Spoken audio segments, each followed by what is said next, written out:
Magandang araw po sa ating lahat at ito na naman po Sunday na naman and alam ko po na miss na natin ang bawat isa dahil po hindi pa rin tayo ilang linggo na 3 weeks na po tayong hindi nagkikita. Na-excite tayo every Sunday but now we are in our home and habang tayo po ay nasa loob ng ating tahanan, alam ko po na tayo ay handa pa rin na magpuri sa Panginoon at makinig ng kanyang salita. And today, before we study the Word of God, tayo po muna ay manalangin. Let's pray. Panginoon, marami pong salamat sa pagkakataon na kami ay muli mong inipon kahit na kami ay nasa aming mga tahanan, Panginoon. I believe na ang presensya mo ay hindi limitado, Panginoong Diyos. And I know, Lord, that you are moving in every house right now, God, every family right now. You will touch their heart, O Lord God. You will reveal your word to your people as we study your word. So, Lord, bless your word as we study it today, God. We honor you and we glorify your name. In Jesus' name we pray. Amen. Ayan po, no? At ngayon pong araw po na ito, ang ating pong pag-uusapan, ang title po ng aking gustong i-share sa inyo ngayon is all about turn your adversity into opportunity. Amen? Ang adversity po, it means difficulties, misfortune, or crisis sa ating buhay. Amen? And sa panahon po natin ngayon, we have a tendency to focus so much on the adversity, on the problem. Kasi kaliwat kanan, meron pong mga bad news, meron pong mga hindi magaganda na tayo ay nababalitaan, and I cannot blame you if we will focus our attention dito po sa adversity or sa crisis na ating pinagdadaanan. Kaya po maganda na gusto ko pong may sabi sa inyo ngayon na in every adversity, there is an opportunity. Kasi po sa nangyayari ngayon ay wala pong exempted po sa crisis na ito. There is no exempted to this crisis right now. Even the politician, maraming mga senador ay nagkaroon nitong COVID-19. Even the rich family, even the royal family, si Prince Charles ay nagkaroon din po ng corona, ng COVID-19. And we Christians, we are not exempted to crisis. Hindi po tayo exempted sa crisis, sa adversity. Kaya gusto ko pong sabihin sa inyo na sa bawat adversity ay meron pong nakatagong opportunity. Kagaya nga po nung sinabi ni Albert Einstein, once he said, sabi niya, in the midst of every crisis lies great opportunity. Kaya po maganda makita po natin ito, hindi lang po tayo mag-focus sa problema, but give time. Ano ba ang opportunity? Ano ba ang sinasabi ng Panginoon sa akin? Bakit ba merong ganitong problema ngayon na aming pinagdadaanan, na ating nararanasan? Let's give time to focus not just on the problem, on the adversity, but rather to focus on opportunity. Ano pa ang opportunity? Paano ba, ano ba yung aking pwedeng gawin? Nitong time na ito na tayo ay nasa ganitong kalagayan ngayon, merong crisis sa kalusugan, and I believe that the Lord will turn this adversity into opportunity. Alam niyo po, meron pong isang tao sa Bible, ang pangalan po niya ay si Joseph. Si Joseph. Siya po ang pag-aaralan natin ngayon. At si Joseph, he encountered many adversities in his life. In his life, napakarami series of adversities. Alam niyo po, napakarami pong mga bagay na hindi maganda na kanyang pinagdaanan. But every time na siya po ay nakakaranas ng adversity, alam niyo po, he is rising above this adversity. Kaya po tignan natin yung kanyang buhay, kung paano po ba niya na-overcome ito. But for the meantime, ano ba yung mga adversity na naranasan po nitong si Joseph? Una, he was sold into Egyptian slavery. Binenta po siya sa Egypt bilang ng kanyang mga kapatid. Siyempre, nainggit sa kanya yung mga kapatid niya dahil paboritong anak, siya ni Jacob. And because of that, because of that hatred to Joseph, they planned to sold their brother to Egyptian, and he became slave of Potiphar. At pangalawang adversity na nangyari sa kanya, he was thrown into prison. Siya po ay napunta po sa kulungan. He was falsely accused by Mrs. Potiphar. At ayun po, na ilang taon po siya sa kulungan at he was forgotten in the prison. At pangatlo po, he experienced 7 years of famine in Egypt. Ano po, yun po yung mga kanyang mga adversity na kanyang pinagdaanan. Pero hindi po siya nag-focus doon sa adversity na yun, but he looked at what is the opportunity behind this adversity. At tignan po natin ano po nangyari sa kanya, ano po yung opportunity when he sold into Egyptian slavery, ano po nangyari kay Joseph? He became overseer in Potiphar's house. Ano po? He became they became the head of the slaves. Ano po, yun po yung opportunity na nangyari sa kanya. At yung pangalawa, he was thrown into prison. Ano po yung opportunity? Opportunity to interpret dreams. Yung baker, tsaka yung cupbearer, na interpret po niya, nagkakaroon siya ng opportunity to interpret their dreams. And eventually, that is also his way, to be noticed by the Pharaoh. And yun po yung nangyari, yung 7 years of famine, ano po ang nangyari? He became second to Pharaoh. Actually, before pa nangyari yun, naging second to Pharaoh na po siya. Bakit? Kasi po ito pong si Joseph, he always focus on opportunity every time he face adversity. Kaya po, hindi ko po alam kung ano ang crisis na pinagdadaanan natin ngayon, but you know what? Alam po natin yan, minsan hindi natin mabago yan, pero ang magandang gawin po natin, ano po ba yung opportunity na nakatago dito sa crisis na yan, sa adversity na yan? And one reason, tinitignan ko po yung buhay ni Joseph, every time na meron pong adversity or crisis sa buhay niya, he is always rise above this adversity, these circumstances. At sabi ko, ano ba yung meron dito kay Joseph? Kasi bawat pagkakataon na kanyang may pangit siya na kinakaharap, siya po ay nagtatagumpay. And when I read the word of God in Genesis chapter 39 verse 2, ito po yung nireveal ng Panginoon. Bakit po siya lagi nagtatagumpay? In verse 2, in chapter 39, sabi niya nito, the Lord was with Joseph. Ayun po pala ang sekreto. Yun po pala ang sekreto ni Joseph. Kaya po siya po ay nagtatagumpay. And he called by the Bible, sabi niya, the Lord was with Joseph and he was a successful man. Tignan niyo po ang buhay ni Joseph dito. Sinasamahan siya ng Diyos. Kailangan po pala samahan tayo ng Panginoon. Kahit gaano tayo kagaling, gaano tayo katalento, kahit gaano tayo kataas ang ating pinag-aralan, pero kapag hindi ka sinamahan ng Diyos, ay baliwala rin po pala yung mga yun. Hindi din po tayo magtatagumpay. And the Bible called him a successful man. Amen. Kaya po nakita ko that success is not about our wealth, our position in life, our educational attainment, but success is having God is with us. Amen. Kaya po hindi po lahat ng tao ay sinasamahan ng Diyos.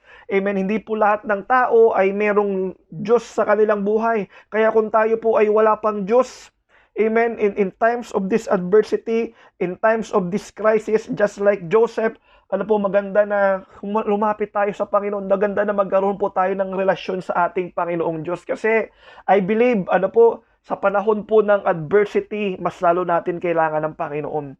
Mas lalo po natin tayong dapat lumapit sa Panginoon. Alam niyo po yung nangyayari ngayon, adversity, crisis, health crisis is everywhere in the whole world. Wala pong pinipili ang virus, and the intelligent and the brilliant people are confused right now. Hindi na rin po nila alam ang gagawin. Hindi na rin po nila alam kung ano ang remedy, ano ang solution sa nangyayari ngayon. That's why people are coming to God. They realize that they cannot control it anymore and they need the Lord. Kaya po sa panahon po natin ngayon, sa mga nangyayari po ngayon, maganda na tayo po ay lumapit sa Panginoong Diyos. Kung wala ka pang relasyon sa Panginoon, maganda na tanggapin natin ang Panginoong Diyos bilang Panginoon at ating tagapagligtas. And let's go back to the life of Joseph. Ano po ba yung kanyang, tignan po natin yung opportunity sa adversity na kanyang pinagdaanan. Ano po ba na pwede pong may apply din sa ating buhay ngayon? What is the opportunity? What are the opportunities in adversity? Ano po ba yung mga pwedeng maging opportunity sa adversity na ating pinagdadaanan ngayon? Number 1, every adversity is an opportunity to grow. Yung adversity na ating pinagdadaanan, meron pong nakatago dyan. Ito po pwedeng opportunity natin to grow. Just like what's happening right now. Meron pong mga lockdown, meron mga community quarantine, hindi po tayo makalabas ng bahay. And I believe, sana po itong pag-stay natin ng bahay, hindi lang po tayo tatambay, hindi lang po tayo i-entertain ng ating sarili, hindi lang po tayo mag-mobile legend, magpe-Facebook, manonood ng Netflix, but you know what? Find an opportunity to grow, even to grow our relationship with our loved ones. Hindi po tayo minsan nabigyan ng pagkakataon na magkasama-sama tayo sa ating tahanan ng matagal na panahon. Kaya po, take this opportunity to grow our relationship with our loved ones. Amen? Pangalawa, grow our relationship with God. Ano po, sa busy ng ating buhay, dami ng trabaho, dami ng ginagawa sa school, dami ng ginagawa kung saan-saan. Amen? Minsan, wala tayong nane-neglect natin yung panahon natin sa Panginoon. But take this opportunity na tayo po ay lalong mapalapit sa Panginoong Diyos. Read your Bible, have a devotion, have a time to pray to God, to communicate to our God. Amen. I-grow po natin ang ating spiritual life. Amen. And pangatlo, hindi lang po i-grow yung mga relationship natin, but to grow also our talent. Ano ba yung talento mo?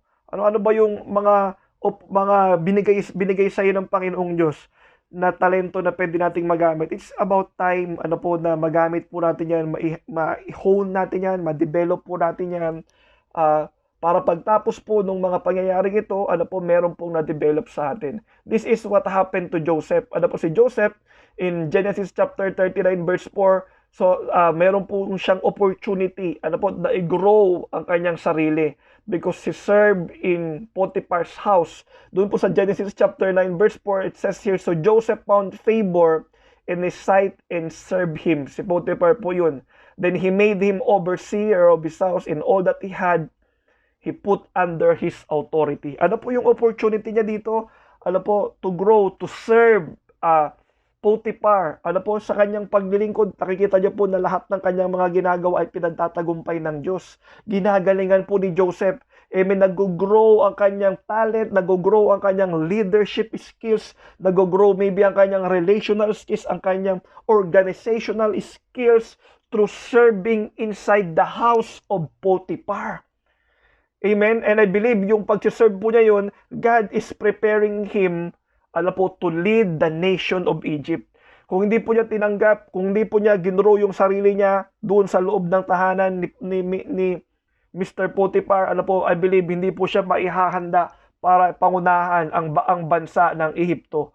Kaya po, instead na tayo po ay magmukmok, isa na tayo ay magreklamo, isa tayo po ay mag-criticize ng ating gobyerno, maganda na gamitin natin yung pagkakataon na ito para po i-grow ang ating sarili.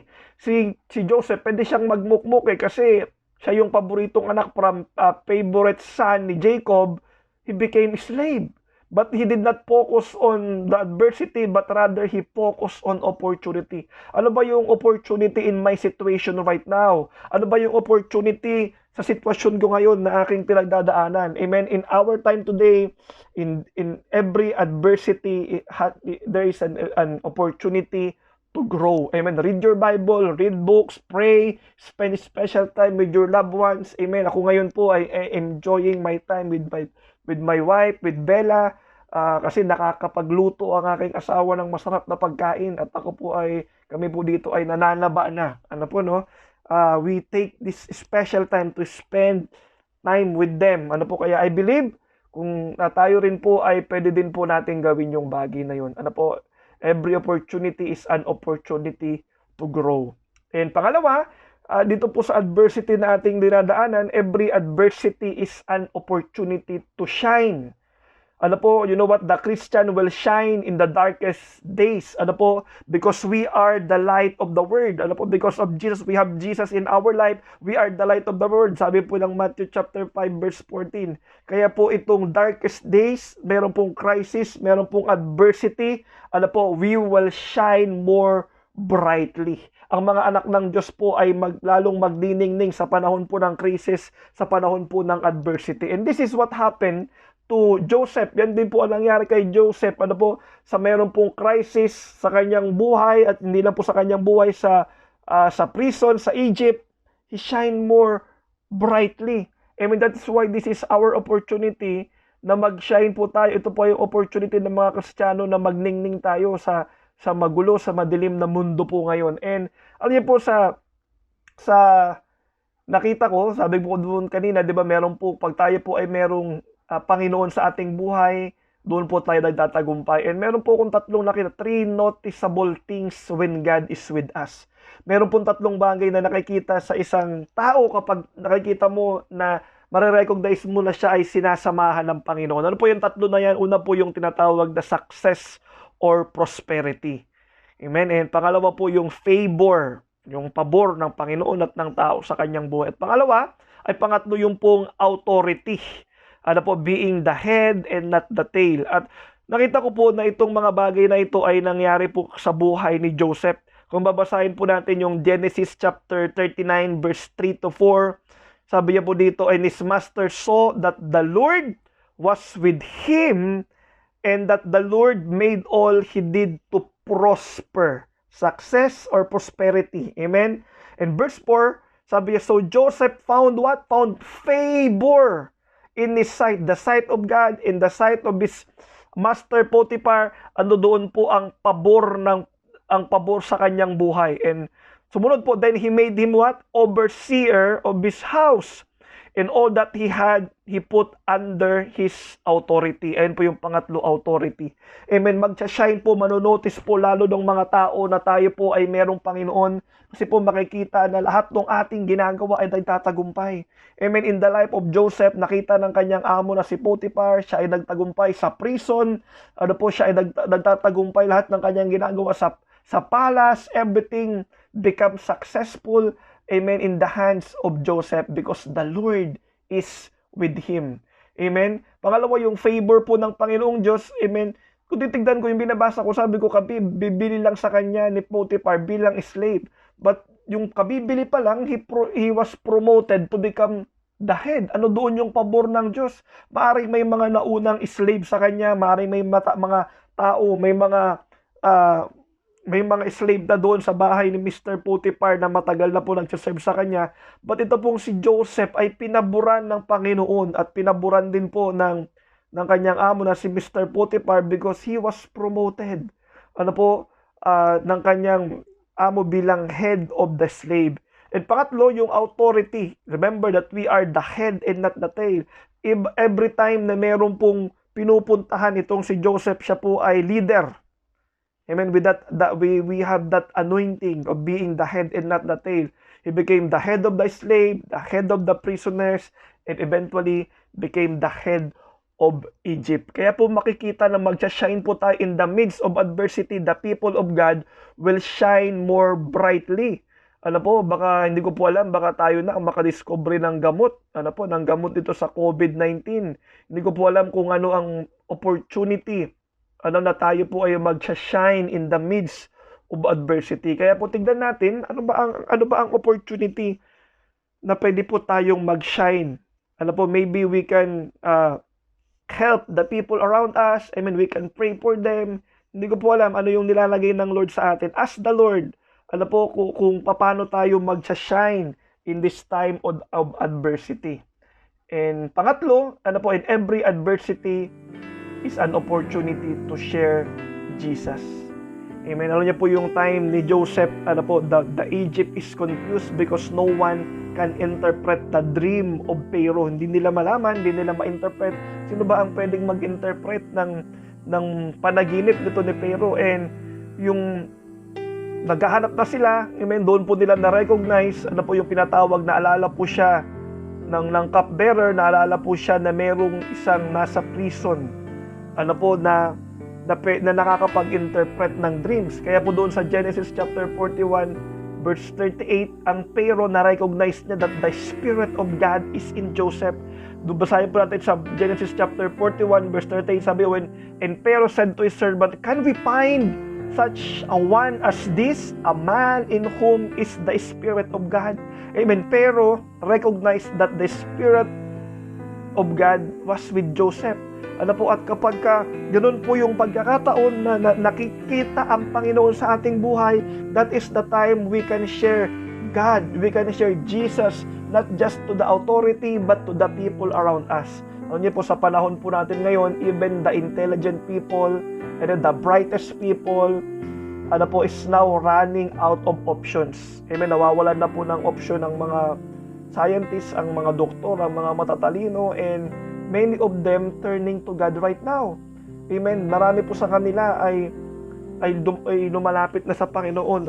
Kasi kaya po yung panahon po na ito ngayon, ito po ang magandang opportunity na magamit ito. I believe this adversity, this crisis right now, God is using this for us to share Jesus.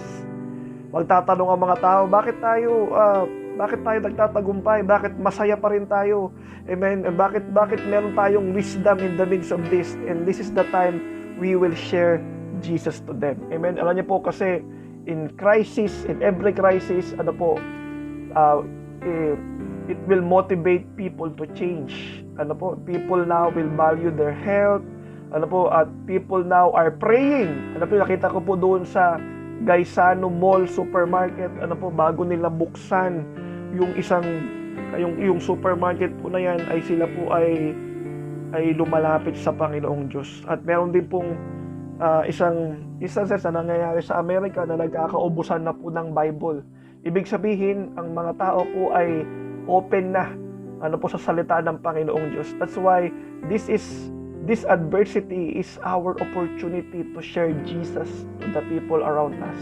Instead of tayo ay magpanik, instead of tayo ay matakot, instead na tayo po ay mag-worry, ang gawin po natin ay ibahagi natin ang kaligtasan na nagbumula sa ating Panginoong Jesucristo. Kaya po, kung tayo po ay wala pa pong relasyon sa Panginoon ngayon, nakapakinggan po natin itong message na ito ngayon, it's about time to accept Jesus as our personal Savior. Why? Because the problem is not dying with COVID-19, but the real problem is dying without Jesus. Kaya po, I will just take this opportunity na tanggapin po natin ang Panginoon sa ating buhay. Kung tayo po ay nakakarinig ng mensaheng ito at wala pa po tayong Panginoon sa ating buhay, ito po yung magandang pagkakataon ngayon na lalapit tayo sa Panginoon at tanggapin natin siya bilang Panginoon at ating tagapagligtas. If you are that person listening this message right now, na wala ka pang Diyos sa iyong buhay, pwede ka bang sumunod sa aking panalangin? Sabihin mo ng malakas, Panginoong Diyos, ako po'y lumalapit sa iyo at nagpapakumbaba at humihingi ng kapatawaran sa lahat ng aking nagawang pagkakasala. At binubuksan ko ang aking puso at tinatanggap kita bilang Panginoon at tagapagligtas ng aking buhay. At salamat din, Panginoon, dahil simula sa araw na ito, isinulat mo na ang aking pangalan sa aklat ng buhay diyan sa langit. At salamat din, Panginoon, dahil simula sa araw na ito, ako ay susunod at maglilingkod sa inyo. Amen. I'd like to pray for you, Panginoon. Hindi ko po alam kung ano ang pinagdadaanan ng iyong mga anak ngayon. Maybe some of us here right now are experiencing adversity, Panginoon, experiencing crisis, experiencing problem right now. Iba sa amin, maaaring wala na kaming pera, kulang na kami ng pagkain, ng supply. Ang iba sa amin may problema sa relationship sa aming pamilya. Ang iba sa amin, Panginoon, may problema sa kalusugan, Panginoon. But Lord, today I'm praying right now to your people, Panginoon. Panginoon, I pray for healing. I pray for financial blessing. I pray, Panginoon, for restoration of relationship right now, God. And you will turn this adversity, this problem into opportunity, O Lord God. Lord, you are working right now to your people, Panginoon. You are touching lives right now. And we are praying right now, Panginoon, na tapusin mo na ang problema sa crisis, Panginoon, ng COVID-19. We are praying for the frontliners. We are praying for our leaders, Panginoon. Nabigyan mo ng wisdom what to do in times like this, Panginoong Diyos. And we are praying, Lord God, sa COG Subic, Panginoon, dalangin namin ang protection mo, ang pabor mo, ang provision mo sa buhay ng bawat isa, Panginoong Diyos. And dalangin namin, Panginoon, na gamitin mo ang opportunity na ito, Panginoon, na ibahagi ang iyong salita, na every person that we will meet, Panginoon, we will share Jesus to them, Panginoon. We will take this opportunity to grow. We will take this opportunity, Panginoon, to share Jesus, to shine, Panginoon, in the midst of darkness moment, Panginoon, ng mundo ngayon. Kaya Lord, maraming salamat sa pagkakataon na ito naman. na mapakapakinig kami ng iyong salita. We honor you, Lord, and we glorify your name. In Jesus' name we pray. Amen. Pagpalain po tayo ng Panginoon. God bless you po.